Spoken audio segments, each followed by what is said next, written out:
I'll just get this out right now. Cyber Sleuth is probably my favorite Digimon game so far. I first played it back in the summer and spring of 2016. I was like, God damn it, this is actually really nice. At this point, I really only played the DS games, and I only really finished Digimon Story Dawn, and Cyber Sleuth I honestly thought was a big improvement over that game. Even though I didn't get the pre-order DLC, so like I couldn't get like Black Agumon and Gabumon, and then there was the Beelzemon, Blastmon, and stuff like. Even again, even though I couldn't get those, I still had a blast with all the selections I could have picked from. Now we're getting to the real reasons for this video and talk about what parts of Digimon Cyber Sleuth I liked and didn't like, and there also might be spoilers because again I'll be talking about this game as a whole.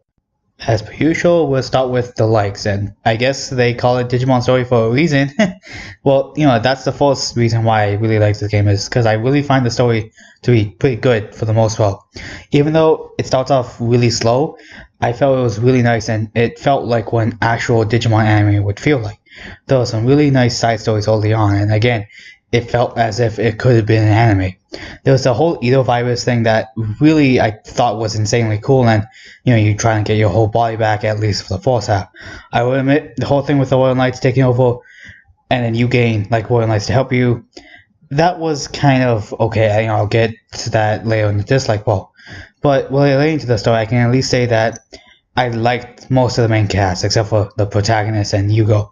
All of them were great, and frankly, I think, in my opinion, I really like Nokia out of all the best, and I think that they went through really good arcs, and honestly, I like seeing the progression of the Digimon throughout the story. Where, like, for example, like you team up with Arata a lot, and you get to see him go from like Karomon to Infomon, and then to like Diabolmon at the end of the game. And I still found that really cool. I also really did like the surprise of that how Kyoko was Alphamon. Of course, I mostly went to this game spoiler free, and I was like, yo, what the hell? Because I kind of like the side story explaining like, because I know at one point she goes missing, and then it explains where she's been the entire time and what she's been doing, and I think that was a really cool part in the story. And then I guess now is a good time to move on to the gameplay, and frankly, it's a really big improvement from the DS game.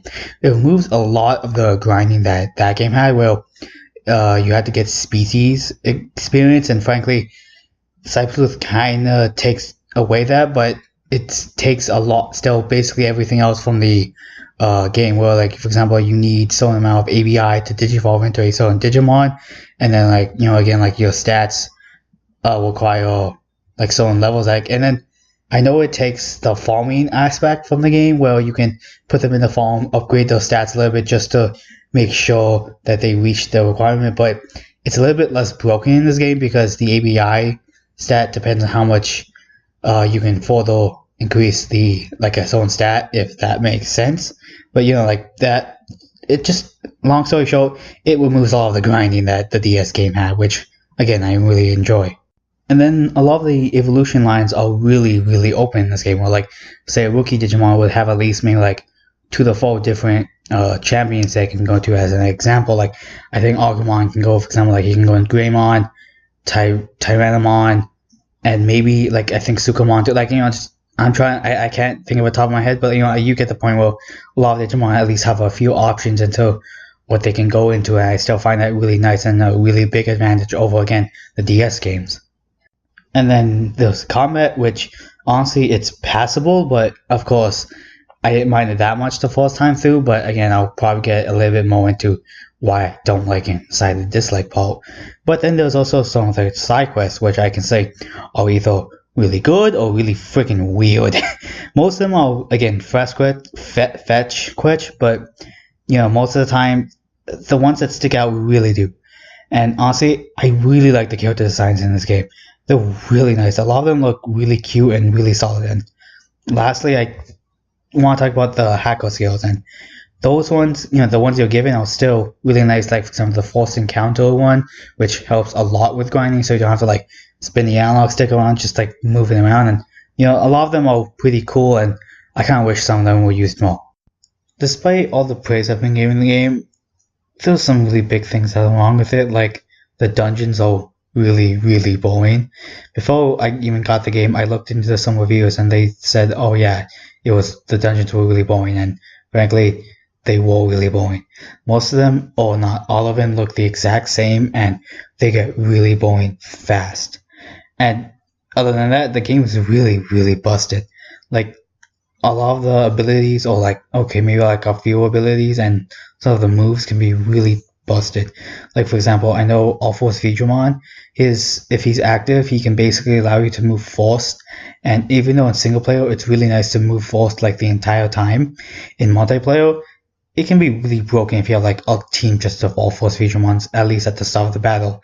And then in terms of moves, there are some these kinds of moves that are called piercing moves, and basically they just ignore defense or intelligence depending on the Digimon. But like Greymon and Lilithmon are probably the best examples of this, because they're probably some of the most well known in terms of like the piercing one. But like if you have All Force Digimon, Lilithmon, and Greymon, you basically just like won the whole game at the end of the game when you get like near the final boss. So it's just really stupid. And I know they fixed this in Hacker's Memory, which is good, because like that way, at least I know in Hacker's Memory it's a lot better online, and the single player is just a lot more balanced, so that's good. And then now I'm just gonna move on to the bosses. And in hard mode, they're basically just damage sponges, and you just have to grind to basically last the fight. And I know like the first time I played, when I got up to Jimikin, I was playing on normal, I won no problem with a team full of champions. I got to the same part on hard mode, just normal team of champions. I think it was a similar setup to what I used the first time. I had to go stop grind for like 30 to 40 minutes, even maybe upwards of an hour, just to last the fight. And I think I only got like one ultimate. I think it was Pumpkinmon, Stingmon, and someone else, I think. And then I just had to like, again, grind a lot, and it was really, really annoying. And then one of the last points is the story. I know like at the start it started talking about the Edo stuff, and like like the whole digital space and like getting your body back. I will admit that's really cool. Then at some point it just detours into, oh no, the Royal Knights are taking over again, and I didn't really like that, because it just shifts over to like this basically a Digimon takeover, and just not the greatest. But again, I still enjoyed most of the story as a whole, because they did reference the Edo stuff as much, like say how they're getting there, but like it just your main quest to get your body back just gets derailed into like stopping the Royal Knights from taking over, and I didn't really like it as much. But still a good game. And still, I really do love Cyber Sleuth on some level. It's still probably one of my favorite Digimon games of all time, and even then, it's probably maybe even one of my top turn-based RPGs.